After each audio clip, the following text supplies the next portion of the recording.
ಆತ್ಮೀಯ ವೀಕ್ಷಕರೇ, ಎಲ್ರಿಗೂ ನಮಸ್ಕಾರ. ಇಂದು ಗುರು ಪೂರ್ಣಿಮೆ. ಗುರುಗಳನ್ನ ಆರಾಧಿಸುವ ದಿನ ಇದು. ಗುರು ಅಂದ್ರೆ ಒಬ್ಬ ಮನುಷ್ಯನನ್ನ ಕತ್ತಲೆಯಿಂದ ಬೆಳಕಿನೆಡೆಗೆ, ಅಂಧಕಾರದಿಂದ ಜ್ಞಾನದ ಕಡೆಗೆ ಕರೆದುಕೊಂಡು ಹೋಗ್ತಕ್ಕಂತಹ ಒಬ್ಬ ಶ್ರೇಷ್ಠವಾದಂತಹ ವ್ಯಕ್ತಿ. ಈ ಗುರು ಪೂರ್ಣಿಮೆಯ ದಿನದಂದು ಎಲ್ಲರಿಗೂ ಕೂಡ ಒಳ್ಳೆಯದಾಗ್ಲಿ ಅಂತ ಹೇಳ್ತಾ ಈ ಶುಭ ದಿನದಂದು ನಮ್ಮ ಶಾಲೆಯ ವಿದ್ಯಾರ್ಥಿಗಳನ್ನ ತುಮಕೂರಿನ ಸಿದ್ಧಗಂಗಾ ಮಠಕ್ಕೆ ಕರೆದುಕೊಂಡು ಬಂದಿದ್ದೇವೆ. ತುಮಕೂರಿನ ಸಿದ್ಧಗಂಗಾ ಮಠ ತುಂಬಾನೇ ಪ್ರಸಿದ್ಧವಾದಂತಹ ಸ್ಥಳ. ತ್ರಿವಿಧ ದಾಸೋಹಿ, ನಡೆದಾಡುವ ದೇವರು, ಶ್ರೀ ಶ್ರೀ ಶಿವಕುಮಾರ ಮಹಾಸ್ವಾಮೀಜಿಗಳು ನೆಲೆಸಿದ್ದಂತಹ ಪುಣ್ಯ ಕ್ಷೇತ್ರ ಇದು. ಮಕ್ಕಳಿಗೆಲ್ಲ ಆಶೀರ್ವಾದ ಸಿಗ್ಲಿ, ಮಕ್ಕಳಿಗೆ ಒಳ್ಳೇದಾಗ್ಲಿ, ಗುರುಗಳ ದರ್ಶನ ಆಗ್ಲಿ ಅಂತ ಹೇಳಿ ಈ ದಿನ ಸಿದ್ಧಗಂಗಾ ಮಠಕ್ಕೆ ಬಂದಿದ್ದೀವಿ. ಆತ್ಮೀಯ ವೀಕ್ಷಕರೇ, ಕರ್ನಾಟಕದ ಅತ್ಯಂತ ಪ್ರಸಿದ್ಧ ಹಾಗೇನೆ ಪವಿತ್ರವಾದಂತಹ ಧಾರ್ಮಿಕ ಮತ್ತು ಸಾಮಾಜಿಕ ಸೇವಾ ಕೇಂದ್ರದಲ್ಲಿ ಶ್ರೀ ಸಿದ್ಧಗಂಗಾ ಮಠ ಪ್ರಮುಖವಾದ ಸ್ಥಾನವನ್ನ ಪಡೆದುಕೊಂಡಿದೆ. ತುಮಕೂರು ತಾಲೂಕಿನ ಕ್ಯಾತ್ಸಂದ್ರದ ಬಳಿ ಇರುವ ಈ ಸಿದ್ಧಗಂಗಾ ಮಠ ಕಳೆದ 600ಕ್ಕೂ ಹೆಚ್ಚು ವರ್ಷಗಳಿಂದ ಜ್ಞಾನ, ಅನ್ನ ಮತ್ತು ಆಶ್ರಯದ ದಾಸೋಹಕ್ಕೆ ಹೆಸರುವಾಸಿಯಾದಂತಹ ಸ್ಥಳ ಆಗಿದೆ. ಈ ಪವಿತ್ರ ಗುರು ಪೂರ್ಣಿಮೆಯ ದಿನದಂದು ನಮ್ಮ ಶಾಲೆಯ ವಿದ್ಯಾರ್ಥಿಗಳನ್ನ ನಾವು ತುಮಕೂರಿನ ಸಿದ್ಧಗಂಗಾ ಮಠಕ್ಕೆ ಕರೆದುಕೊಂಡು ಬಂದಿದ್ದೇವೆ. ಶ್ರೀಗಳ ಆಶೀರ್ವಾದವನ್ನ ಪಡೆದುಕೊಳ್ಳೋಣ. ವಿದ್ಯಾರ್ಥಿಗಳ ಮೇಲೆ ಶ್ರೀಗಳ ಆಶೀರ್ವಾದ ಇರ್ಲಿ ಅನ್ನೋ ಉದ್ದೇಶದಿಂದ ನಾವು ಈ ಬಾರಿ ಗುರು ಪೂರ್ಣಿಮೆಗೆ ಸಿದ್ಧಗಂಗಾ ಮಠಕ್ಕೆ ಬಂದಿದ್ದೇವೆ. ಇನ್ನು ಸಿದ್ಧಗಂಗಾ ಮಠದಲ್ಲಿ ನೋಡೋದಕ್ಕೆ ಹಲವಾರು ಸ್ಥಳಗಳಿದೆ. ಅದರಲ್ಲಿ ಸಿದ್ಧಗಂಗಾ ಬೆಟ್ಟದ ಮೇಲಿರ್ತಕ್ಕಂತಹ ವೀಕ್ಷಣಾ ಸ್ಥಳ ಅಂತ ಹೇಳಿದ್ರೆ ಸಿದ್ಧಲಿಂಗೇಶ್ವರ ಗುಹೆ. ಮಠದ ಹಿಂಭಾಗದಲ್ಲಿ ಬೆಟ್ಟವನ್ನ ಹತ್ಬಿಟ್ಟು ಹೋದ್ರೆ ಸಿದ್ಧಲಿಂಗೇಶ್ವರ ಸ್ವಾಮೀಜಿಗಳು ತಪಸ್ ಮಾಡಿದ ಪವಿತ್ರ ಗುಹೆಯನ್ನ ನಾವು ಕಾಣ್ಬೋದು. ಸುಂದರವಾದಂತಹ ನೈಸರ್ಗಿಕ ಪರಿಸರವನ್ನ ಇದು ಒಳಗೊಂಡಿದೆ. ಹಾಗೆ ಇಲ್ಲಿ ಇನ್ನೊಂದು ಪ್ರಸಿದ್ಧಿ ಅಂತ ಹೇಳಿದ್ರೆ ಸಿದ್ಧಗಂಗಾ ತೀರ್ಥ ಅಂತ ಹೇಳಿ, ಆ ಬೆಟ್ಟದ ಮೇಲಿರೋ ಪ್ರಾಚೀನವಾದಂತಹ ಕಲ್ಯಾಣಿ ಅಥವಾ ಅದನ್ನ ತೀರ್ಥದ ಹೊಂಡ ಅಂತ ಹೇಳಿ ಕರೀತಾರೆ. ಅದರಿಂದಾನೇ ಈ ಕ್ಷೇತ್ರಕ್ಕೆ ಸಿದ್ಧಗಂಗಾ ಅಂತ ಹೇಳಿ ಹೆಸರು ಬಂತು ಅಂತ ಹೇಳಿ ಕೂಡ ಕರೀತಾರೆ. ಹಾಗೇನೆ ಅನೇಕ ಸ್ಥಳಗಳು ಇಲ್ಲಿ ನಮ್ಗೆ ನೋಡೋದಕ್ಕೆ ಸಿಗತ್ತೆ. ನಾವು ಮೊದಲನೇದಾಗಿ ಆ ಬೆಟ್ಟದ ಮೇಲಿರೋ ಗಂಗಮ್ಮ ತಾಯಿ ದರ್ಶನ ಮಾಡೋಣ ಅಂತ ಹೇಳಿ ಎಲ್ಲಾ ವಿದ್ಯಾರ್ಥಿಗಳನ್ನ ಕರ್ಕೊಂಡು ಹೋದ್ವಿ. ಇಲ್ಲಿ ದೇವರ ದರ್ಶನವನ್ನ ಮಾಡ್ಕೊಂಡು ಆ ಬೆಟ್ಟದಿಂದ ಕೆಳಗೆ ಇಳಿದು ಒಂದೊಂದಾಗಿ ಎಲ್ಲಾ ಸ್ಥಳಗಳನ್ನ ನಾವು ನೋಡ್ತಾ ಬಂದ್ವಿ. ಈ ರೀತಿ ತುಮಕೂರು ಸಿದ್ಧಗಂಗಾ ಮಠ ಏನಿದೆಯಲ್ವಾ, ಇದು ತ್ರಿವಿಧ ದಾಸೋಹಕ್ಕೆ, ತ್ರಿವಿಧ ಅಂತ ಹೇಳಿದ್ರೆ ಅನ್ನ, ಅಕ್ಷರ ಹಾಗೆ ಜ್ಞಾನ, ಈ ಮೂರಕ್ಕೂ ಕೂಡ ಹೆಸರಾದಂತಹ ಅತ್ಯಂತ ಪವಿತ್ರವಾದಂತಹ ಪುಣ್ಯಕ್ಷೇತ್ರ. ನಿಜಕ್ಕೂ ಇಂತಹ ಪುಣ್ಯ ಕ್ಷೇತ್ರ ಇರೋ ಸ್ಥಳದಲ್ಲಿ ನಾವೆಲ್ಲ ವಾಸ ಮಾಡ್ತಿದೀವಿ ಅಂದ್ರೆ ತುಂಬಾನೇ ಖುಷಿ ಅನ್ಸುತ್ತೆ. ಹಾಗೇನೆ ಮಠದ ಆವರಣದಲ್ಲಿ ಅನೇಕ ಸ್ಥಳಗಳನ್ನ ನಾವು ಇಲ್ಲಿ ನೋಡ್ಬೋದು.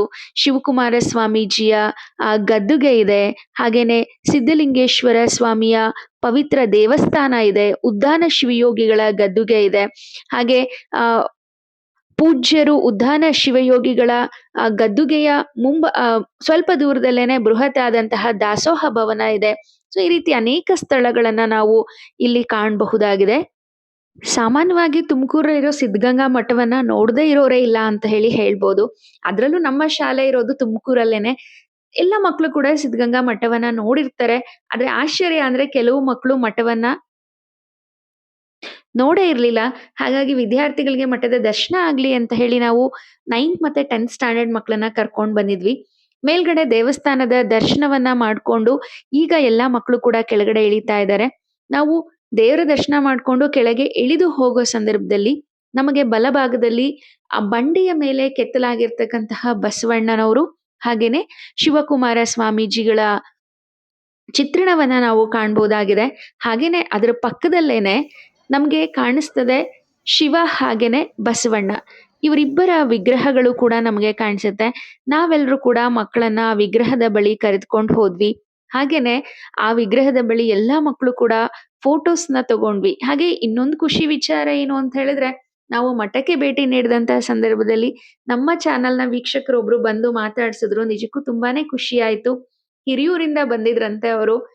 ನಮ್ಮನ್ನ ನೋಡಿ ನೀವು ತೇಜಸ್ವಿನಿ ಮ್ಯಾಮ್ ಅಲ್ವಾ ಅಂತ ಹೇಳಿ ಮಾತಾಡ್ಸಿದ್ರು. ತುಂಬಾನೇ ಖುಷಿ ಆಯ್ತು. ಈ ರೀತಿ ಗುರು ಪೂರ್ಣಿಮೆ ದಿನ ನನ್ಗೂ ಕೂಡ ಒಂದ್ ಒಳ್ಳೆ ಗಿಫ್ಟ್ ಸಿಕ್ಕಂಗಾಯ್ತು. ಯಾರಾದ್ರೂ ನಮ್ನ ಮಾತಾಡಿಸ್ತಿದ್ದಾರೆ, ಗುರ್ತು ಹಿಡಿತಿದ್ದಾರೆ, ನಾವ್ ಮಾಡೋ ಕೆಲ್ಸನ ಅಪ್ರಿಶಿಯೇಟ್ ಮಾಡ್ತಿದ್ದಾರೆ ಅಂದ್ರೆ ನಿಜಕ್ಕೂ ನಾವು ಮಾಡೋ ವೃತ್ತಿಗೂ ಸಾರ್ಥಕತೆ ಸಿಕ್ಕಂಗ ಆಗುತ್ತೆ. ಪೂರ್ಣಿಮೆ ಪ್ರಯುಕ್ತ ನಾವು ಸಿದ್ಧಗಂಗಾ ಮಠಕ್ಕೆ ಬಂದಿದ್ವಿ. ನಮ್ಮ ಸಬ್ಸ್ಕ್ರೈಬರ್ಸ್ ಸಿಕ್ಕಿದ್ದಾರೆ, ನಮ್ಮ ಚಾನೆಲ್ ನ ವ್ಯೂವರ್ಸ್ ಹಿರಿಯೂರಿಂದ ಬಂದಿದ್ದಾರೆ ತುಮಕೂರು ಸಿದ್ಧಗಂಗಾ ಮಠಕ್ಕೆ. ನೋಡಿ ಮಾತಾಡ್ಸಿದ್ರು, ತುಂಬಾ ಖುಷಿ ಆಯ್ತು. ಸರ್, ಏನು ಒಪಿನಿಯನ್ ಇದೆ ನಮ್ಮ ಚಾನಲ್ ಬಗ್ಗೆ? ಅದೇ ಮಗನಿಗೆಲ್ಲ ಹೇಳಿ ತೋರಿಸ್ತಾ ಈ ಚಾನಲ್ ಚೆನ್ನಾಗಿ ಕೋಪರೇಟ್ ಮಾಡ್ತಾರೆ. ಹೀಗೆ ಕಂಟಿನ್ಯೂ ಮಾಡಿ ಸ್ವಲ್ಪ ಇನ್ನೂ ಚೆನ್ನಾಗಿ ಎಲ್ಲ ಮಕ್ಕಳಿಗೆ ಅನುಕೂಲ ಆಗಲಿ. ಇನ್ನೂ ಚಾನಲ್ ಚೆನ್ನಾಗಿ ಸಕ್ಸಸ್ಫುಲ್ ಮುಂದೆ ಇನ್ನೂ ಹೆಸರು ಮಾಡಲಿ ಅಂತ ಕೇಳ್ಕೊಂಡಿದ್ದೀನಿ. ಥ್ಯಾಂಕ್ ಯು ಸರ್, ಹೀಗೆ ಸಪೋರ್ಟ್ ಮಾಡ್ತಾ ಇರಿ. All the very best, all the very best. Shivakumara ಸ್ವಾಮೀಜಿಗಳ ಬಗ್ಗೆ ಹೆಚ್ಚಿನ ಮಾಹಿತಿಯನ್ನ ತಿಳ್ಕೊಳ್ಳೋದಾದ್ರೆ, ದೇಶ ಮತ್ತೆ ಸಮಾಜದ ಪ್ರಗತಿ ಬಗ್ಗೆ ಕಳಕಳಿಯನ್ನ ಹೊಂದಿದ್ರು. ಹಾಗೆ ಮುಂದಿನ ಪೀಳಿಗೆಯ ಬೆಳವಣಿಗೆಯ ಪಣವನ್ನ ಇವರು ತೊಟ್ಟಿದ್ರು.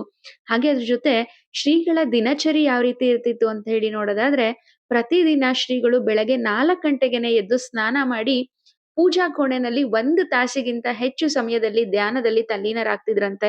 ಹಾಗೆ ಇಷ್ಟಲಿಂಗ ಪೂಜೆಯನ್ನ ಮಾಡ್ತಾ ಇದ್ರು. ದೂರದಿಂದ ಬರ್ತಾ ಇದ್ದಂತಹ ಭಕ್ತರಿಗೆ ಆ ತ್ರಿಪುಂಡ ಭಸ್ಮವನ್ನ ಕೊಟ್ಟು ತಾವು ಧರಿಸಿ ಪೂಜೆಯನ್ನ ಮಾಡಿ ಮುಗಿಸ್ತಾ ಇದ್ರು. ಪೂಜೆಯ ನಂತರ ಆಹಾರವನ್ನ ಸೇವಿಸ್ತಾ ಇದ್ರು. ಇನ್ನು ಸಿದ್ಧಗಂಗಾ ಮಠದ ಅತ್ಯಂತ ಆಕರ್ಷಣೆ ಅಂತ ಹೇಳಿದ್ರೆ, ಮುಂಜಾನೆ ಮತ್ತೆ ಸಂಜೆ ಹೊತ್ತು ಮಠದ ಆವರಣದಲ್ಲಿ ಮಕ್ಕಳಿಂದ ನಡೀತಕ್ಕಂತಹ ಪ್ರಾರ್ಥನೆ. ಈ ಪ್ರಾರ್ಥನೆಯಲ್ಲಿ ಶ್ರೀಗಳು ಕೂಡ ಪಾಲ್ಗೊಳ್ತಾ ಇದ್ರು. ಕಿರಿಯ ಪ್ರಾಥಮಿಕ ಶಾಲೆ ಮಕ್ಕಳಿಂದ ಹಿಡಿದು ಕಾಲೇಜು ವಿದ್ಯಾರ್ಥಿಗಳ ತನಕ ಎಲ್ರೂ ಕೂಡ ಈ ಪ್ರಾರ್ಥನೆಯಲ್ಲಿ ಭಾಗವಹಿಸ್ತಾರೆ. ಈ ಪ್ರಾರ್ಥನೆಯನ್ನ ನೋಡೋದಕ್ಕೆ 2 ಕಣ್ಣುಗಳು ಕೂಡ ಸಾಲದು. ಈ ಪ್ರಾರ್ಥನೆಯನ್ನ ನೋಡೋದಕ್ಕೆ ಪುಣ್ಯ ಮಾಡಿರ್ಬೇಕು.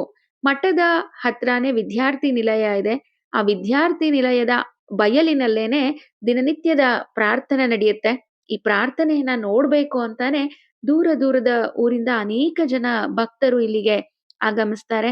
ನಂತರ ಪ್ರಾರ್ಥನೆಯ ನಂತರ ದಿನಪತ್ರಿಕೆಯನ್ನ ಓದ್ತಾ ಇದ್ರು. ಹಾಗೆ ಆ ಮಠಕ್ಕೆ ಬಂದಂತಹ ಭಕ್ತಾದಿಗಳಿಗೆ, ದರ್ಶನಾರ್ಥಿಗಳಿಗೆ ದರ್ಶನವನ್ನ ನೀಡ್ತಾ ಇದ್ರು.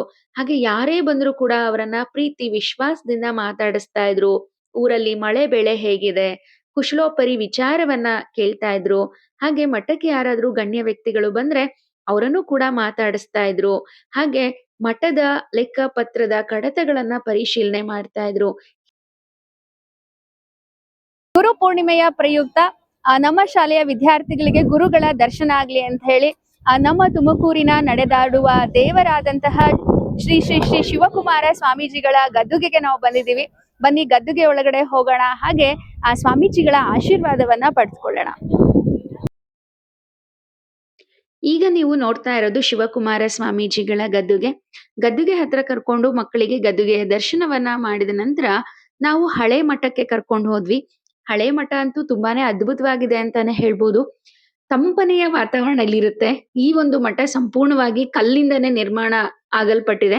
ಹಾಗಾಗಿ ಏನೋ ಯಾವಾಗ್ಲೂ ಕೂಡ ಇಲ್ಲಿ ತಣ್ಣನೆಯ ವಾತಾವರಣ, ಅದ್ರ ಜೊತೆ ಪ್ರಶಾಂತತೆ ಇಲ್ಲಿರುತ್ತೆ. ಏನೋ ಒಂದ್ ರೀತಿ ಮನಸ್ಸಿಗೆ ನೆಮ್ಮದಿ ಇಲ್ಲಿ ಸಿಗುತ್ತೆ. ನಮ್ಮ ಮನಸ್ಸಿನಲ್ಲಿ ಎಷ್ಟೇ ಯೋಚನೆಗಳಿದ್ರು, ಎಷ್ಟೇ ಒತ್ತಡ ಇದ್ರು ಕೂಡ ಇಲ್ಲಿ ಬಂದ ತಕ್ಷಣ ಒಂದ್ ಕ್ಷಣ ನಮ್ಮ ಮನಸ್ಸು ಮೌನವಾಗ್ಬಿಡತ್ತೆ. ಅದ್ಭುತವಾದಂತಹ ಹಳೆ ಮಠವನ್ನ ನೋಡ್ಕೊಂಡು ಈಗ ಸಂಸ್ಕೃತ ಪಾಠಶಾಲೆ ಏನಿದೆಯಲ್ಲ ಅದರ ಮುಂಭಾಗದಲ್ಲಿ ವಿದ್ಯಾರ್ಥಿಗಳನ್ನೆಲ್ಲ ಕೂರಿಸ್ಕೊಂಡು ನಾವು ಫೋಟೋ ತಗೊಳ್ಳೋಣ ಅಂತ ಹೇಳಿ ಕೂತಿದ್ದೀವಿ.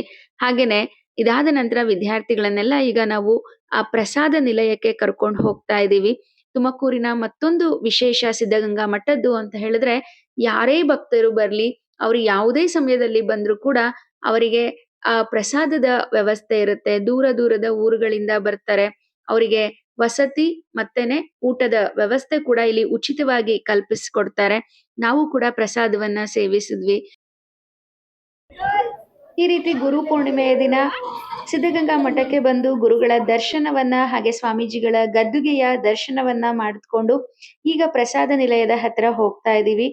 ಸವಿಯಾದಂತಹ ರುಚಿಕರವಾದಂತಹ ಆ ಪ್ರಸಾದವನ್ನ ಎಲ್ಲರೂ ಕೂಡ ಸೇವಿಸಿದ್ವಿ. ನಂತರ ಸ್ವಾಮೀಜಿಗಳ ದರ್ಶನವನ್ನ ಪಡೆದುಕೊಂಡು ಸ್ವಾಮೀಜಿಗಳ ಆಶೀರ್ವಾದವನ್ನ ಪಡೆದುಕೊಂಡು ಮರಳಿಗೂಡಿಗೆ ಅನ್ನೋ ರೀತಿ ನಮ್ಮ ಶಾಲೆಗೆ ವಾಪಸ್ ಬರ್ತಿದೀವಿ.